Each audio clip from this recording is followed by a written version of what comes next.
होने वाली बहू। शादी के पहले से ही विभा को कपड़े धोने का बड़ा शौक था। कभी नल के नीचे तो कभी तालाब के पास। अरे मेरी नीली वाली लुंगी नहीं दिख रही है। विभा की अम्मा, कहाँ रखी है लुंगी? अरे वो तो विभा ने परसों ही धोकर रखी थी आपकी अलमारी में, देखो वहीं होगी। वो ना मैंने आज धो दी, मुझे लगा कि गंदी हो गई होगी। अरे कैसे गंदी हो गई थी? उसे तो मैंने पहना भी नहीं। हे भगवान, इस लड़की के कपड़े धोने की आदत से परेशान हो गया हूँ मैं। जितना तो घर में राशन नहीं आता, उससे कहीं ज्यादा डिटर्जेंट पाउडर का खर्चा है। इसकी शादी करवा दो, शादी जाए अपने घर में ही करे काम, फिर चाहे घर के कपड़े धोने हो या पूरे गांव के। हाँ ठीक बोल रही हूँ, देखता हूँ मैं कोई लड़का। वो दिन भी आ जाता है जब विभा को देखने लड़के वाले आ जाते हैं। लड़की मुझे अच्छी लगी। होने वाली सास कहती है, बेटी अगर कुछ पूछना है तो पूछ लो। वैसे तो हमारी लड़की बहुत ही शर्मीली है, जो बोल दो वो मान लेती है, इसे क्या पूछना होगा। अरे कैसी बात कर रही हो माँ, मुझे इन लोगों के घर रहना है, सवाल तो कई है। हाँ हाँ बेटा, पूछ लो ना, क्या पूछना है। आप लोगों के घर कपड़े कौन धोता है? सास का मुंह बन जाता है। देखो, अगर तुम ये कहना चाहती हो कि तुम्हें कपड़े धोने नहीं आते तो सुन लो, कपड़े मैं ही धोती हूँ, लेकिन तुम्हारे आ जाने के बाद मैं रुमाल तक नहीं धोऊंगी। अरे चुप रहना भाग्यवान, बहू बेचारी घर आई नहीं, उसे डराना शुरू कर दिया। वो क्या है ना बिटिया, अभी तक तो ये कल्लू की माँ ही धोती थी, लेकिन अब तुम्हारे पापा तो दहेज में वॉशिंग मशीन देंगे ही। तभी विभा की माँ बोल पड़ती है, सवाल भी पूछा तो क्या। वैसे भाई साहब, मशीन की तो फिर भी कपड़े धोने की कैपेसिटी होती है। मतलब जो बिटिया दे रहे हैं ना विभा, इसे कपड़े धोने का बहुत शौक है। ये आप लोगों के क्या, आस पड़ोस गांव मोहल्ले सबके कपड़े धो दे और उफ तक ना करे।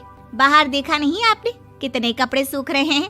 सब हमारी बिटिया ने ही तो धोए हैं। बस भी करो ना माँ, शर्म आ रही इतनी तारीफ सुनकर। और तो और एक दाग निकाल कर दिखाओ तो मान जाऊं। हाँ अच्छा, माफ करना बेटा, मैंने गलत समझा।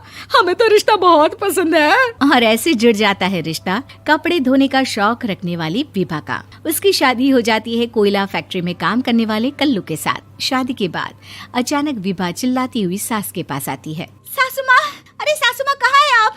ये तो धोखा है, धोखा दिया आप लोगों ने मुझे। इसे ससुर के चक्कर के बारे में पता चल गया। अरे तो उसमें तुझे क्यों धोखा मिला है? अरे नल में पानी नहीं आता, कपड़े कैसे कब धुलेंगे? अच्छा, तू पानी नहीं आ रहा उसकी बात कर रही है। तो आपने क्या सोचा? कुछ नहीं। अच्छा, तेरी माँ ने कहा था कि कपड़े धोने का शौक है, तुझे याद आया मुझे। शौक बोलकर कपड़े धोने वाले मेरे जुनून को कम ना आके सासू माँ, कपड़ा धोना मेरा गुरूर है। तभी पति भी वहाँ आ जाता है। अभी मैंने इसे सनी देओल की फिल्म दिखाई है, उसी के डायलॉग मार रही है माँ। अच्छा सुन, साफ साफ बता रही हूँ, पानी सुबह 4 से 6 और शाम को 10 से 12 आता है, समझी? विभा टाइमिंग सुनकर हैरान हो जाती है। ये क्या भूतों का मोहल्ला है? सुबह 4 बजे उठकर कौन कपड़े धोता है? 4 बजे टंकी में पानी जाता है, फिर सारा दिन धोना ना, किसने मना किया?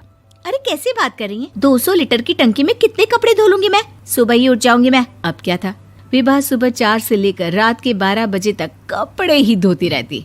एक रोज सास पड़ोस से निकलकर कहीं जा रही होती है कि साथ वाली कहती है, हाँ कल्लू की माँ, जरा ये बताओ कि 2 साड़ी है, 2 ब्लाउज और एक पेटीकोट और एक नाड़े वाला लंबा कच्छा। हाँ तो? अरे तो क्या, कितना लोगी धुलाई ये बताओ। धोबन दिख रहे हैं हम क्या? हमारे पति सरकारी नौकरी से अभी रिटायर हुए हैं और बेटा सुपरवाइजर है कोयला फैक्ट्री में। धोबन समझ रखा है हमें?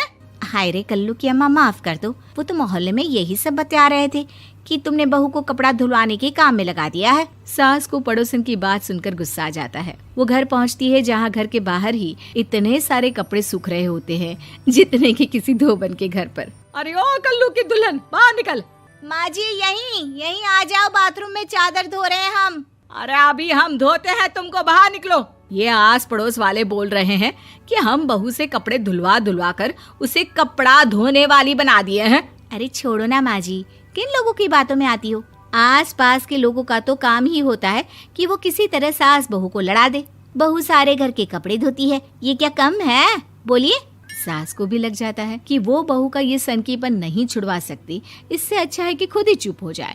एक रोज सास और बहू मंदिर जाते हैं, जहाँ सास की साड़ी वहाँ खड़ी भीख मांगने वाली से मिलती है। माँ जी क्या बात है, आपकी साड़ी उस भिखारन से कितनी मिल रही है ना? हाँ हाँ देखो तो, दोनों की साड़ी मिल रही है। क्या बात है कल्लू की अम्मा, तुम खुद को तो अफसर की बीवी बताती हो और ऐसी सिंपल सी प्लेन साड़ी पहनकर घूमती हो। सिंपल और प्लेन नहीं है ये साड़ी। तो क्या सोने के धागे से फूल बने हैं? कुछ भी सासू माँ, कुछ भी। हाँ बने थे इस साड़ी में सोने के धागे से फूल। मेरे पति लेकर आए थे मद्रास से स्पेशली मेरे लिए 10,000 की। ताहे भाई साहब इस भिखारन के लिए भी सेम टू सेम साड़ी लेकर आए होंगे 10,000 की। सास उस वक्त कुछ नहीं कहती, लेकिन बहू के साथ घर आती है और अलमारी से एल्बम निकाल कर लाती है। ये साड़ी देख रही है, ये वही साड़ी है जिसे मैंने अभी पहना था। इस साड़ी में ये जो चमकदार फूल दिख रहे हैं ना, ये सोने के धागों से काढ़े गए हैं। लेकिन तू लोकल वॉशिंग मशीन ब्रश से घिस घिस कर सारे फूलों को निकाल कर साड़ी प्लेन कर दी। मुझे माफ कर दीजिए सासू माँ। और तो और, जब मैंने तुझे तेरी गलती के लिए कुछ नहीं कहा, लेकिन तूने तो सबके सामने मेरा मजाक ही बना दिया। क्यों? बहू को समझ में आ जाता है कि अब से उसका कपड़े धोना बंद।